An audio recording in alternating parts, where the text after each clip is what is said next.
कब रचाया।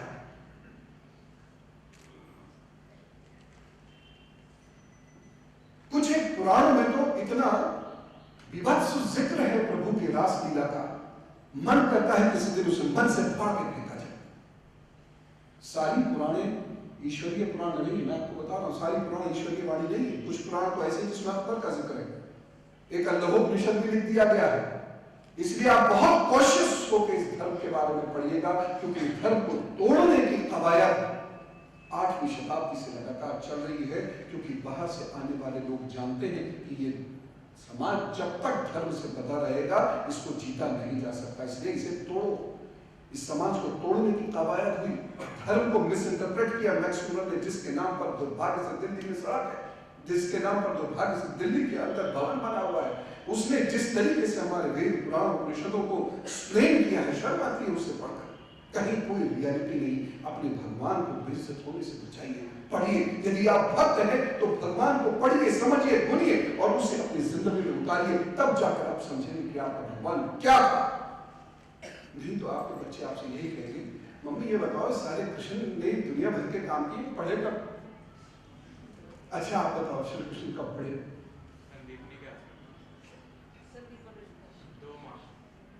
2 माह। और अच्छा 2 महीने में ऐसा वर्णन आया है, 64 दिन में 64 कलाएं उन्होंने ऋषि संदीपन से सीखी। ये संभव है 64 दिन में कोई व्यक्ति 64 कलाएं सीख ले? अब आप कहोगे वो तो भगवान थे, यही जवाब आता लौटते थे, वो सब कुछ कर सकते, वो भगवान थे। लेकिन याद रखना एक चीज, भगवान ने कुछ भी ऐसा नहीं किया जो अबव द प्रोसेस हो, कुछ भी नहीं किया जो अबव द प्रोसेस हो। मैं रिपीटेडली कह रहा हूं। और यदि लीला को आप चमत्कार समझते हैं तो भगवान ने कोई चमत्कार नहीं किया, उन्होंने वही किया जो इस धरती पर किया जा सकता था। एक ज्ञानी व्यक्ति जिस तरीके से इस धरती पर जो कुछ कर सकता है ज्ञान आने के उपरांत, वही भगवान ने किया। हमने और उनमें 2 फर्क है। अर्जुन ने ये प्रश्न किया था भगवान कृष्ण से कि मैं भी हरियुग में उत्पन्न होता हूं, आप भी हरियुग में उत्पन्न होते हैं, दोनों में फर्क क्या है? तो भगवान ने ये कहा कि यह बात ठीक है, तुम भी बार बार उत्पन्न होते हो, मैं भी बार बार उत्पन्न होता हूं। यह भी ठीक है कि तुम भी ज्ञान प्राप्त करते हो, मैं भी ज्ञान प्राप्त करता हूं। और यह भी ठीक है कि तुम भी कर्म करते हो और मैं भी कर्म करता हूं। लेकिन मेरे और तुम्हारे बीच में फर्क सिर्फ इतना है कि तुम्हें इस धरती में आसक्ति होती है, मैं सारे कर्म करके भी आसक्त नहीं होता। ये पहला फर्क भगवान में और इंसान में ये है। और दूसरा फर्क यह है कि उनको उनके जीवन का उद्देश्य स्पष्ट होता है। वह क्यों इस धरती पे आए हैं यह उन्हें मालूम होता है और वह अपने उद्देश्य की पूर्ति के लिए समस्त त्याग करते हैं और उनके उद्देश्य में कुछ भी निजी नहीं होता। इंसान का उद्देश्य निजी और नितांत निजी होता है, जिसे हम स्वार्थ नहीं कह सकते हैं। और इंसान को अपने होने का उद्देश्य नहीं मालूम होता, इंसान को अपने होने का कारण नहीं मालूम होता, और मालूम भी होता है तो बहुत थोड़े से इंसान उस तक पहुंच पाते हैं, उस उद्देश्य की प्राप्ति कर पाते हैं। और जो इंसान उस उद्देश्य की प्राप्ति कर लेते हैं वह देवता तुल्य हो जाते हैं। ये फर्क होता है। भगवान ऋषि संदीपन के आश्रम में 2 से अधिक वर्ष रहे। मथुरा से भगवान गोकुल में है, कहां चले गए? काशी। उन्होंने वेद का अध्ययन वहां किया, ऋषि अंगिरस से यज्ञ करना सीखा और उसके बाद 10 वर्ष आपके इर्द गिर्द तपस्या की हिमालय में।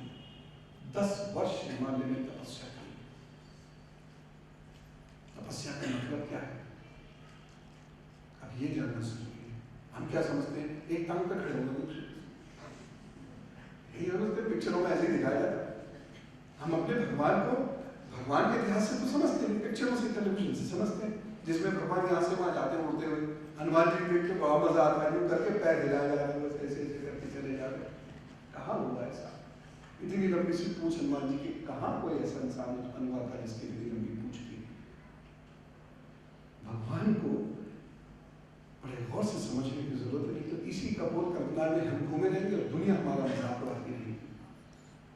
सब बड़े मजे लेते हैं। Elephant God, tailed God, monkey God, ऐसे ऐसे नाम रखे हैं और हमें भी दिए।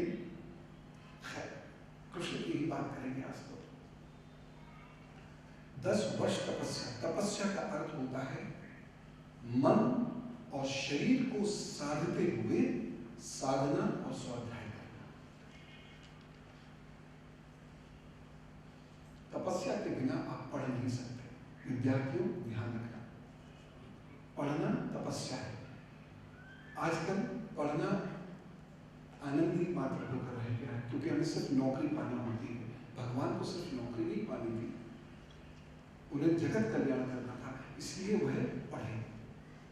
स्वाध्याय करना, स्वचिंतन करना, ईश्वर का चिंतन करना, क्योंकि श्री कृष्ण ने बार बार ईश्वर का चिंतन किया है।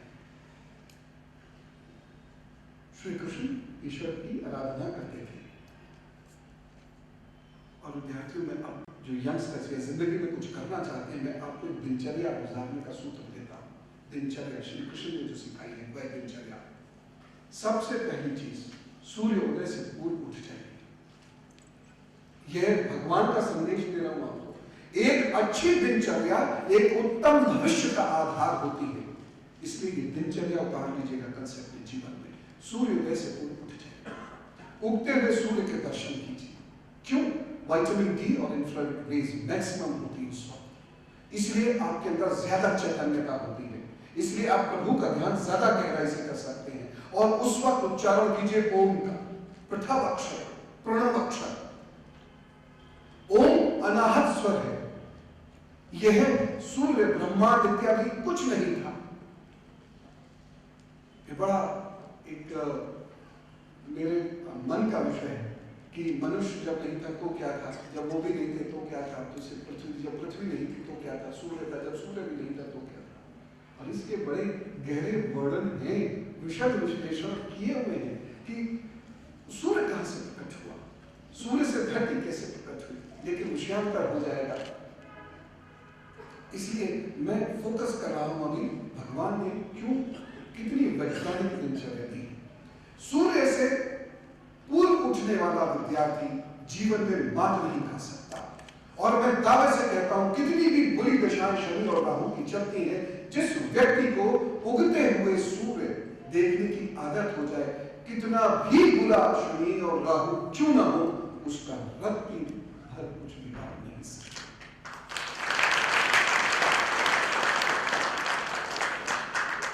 अब होता क्या है, शनि और राहु ये है क्या, ये मंगल अंगल है क्या, ये ब्रेन के डिफरेंट पार्ट्स हैं जिस पर उन प्लैनेट्स का सीधा अट्रैक्शन होता है और उससे थॉट्स डेवलप होते हैं।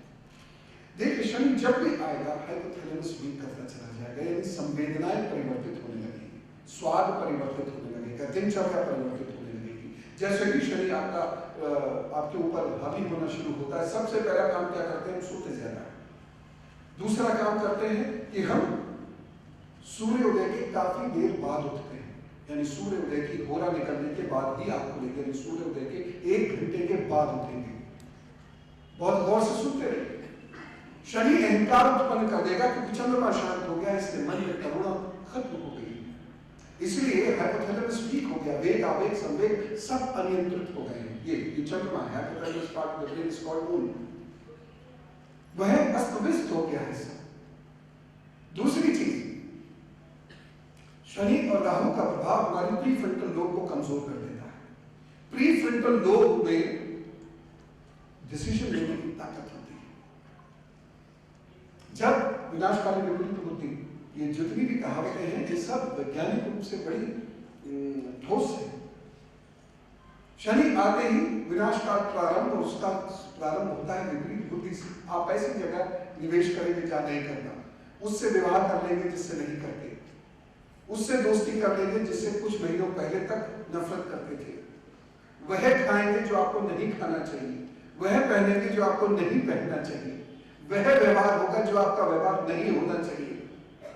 बुजुर्गों से या जिस व्यक्ति से आपको ज्ञान मिलता होगा, आप उससे भेद रखने लगेंगे, उसकी निंदा करनी शुरू करेंगे। जो आपकी जिंदगी बनाने के लिए आपको डिसिप्लिन करने की कोशिश करेगा, वह आपका दुश्मन हो जाएगा। जो आपकी निंदा करके आपको सही मार्ग दिखाने का प्रयत्न करेगा वह आपका दुश्मन हो जाएगा। यह है शनि और राहु का प्रभाव।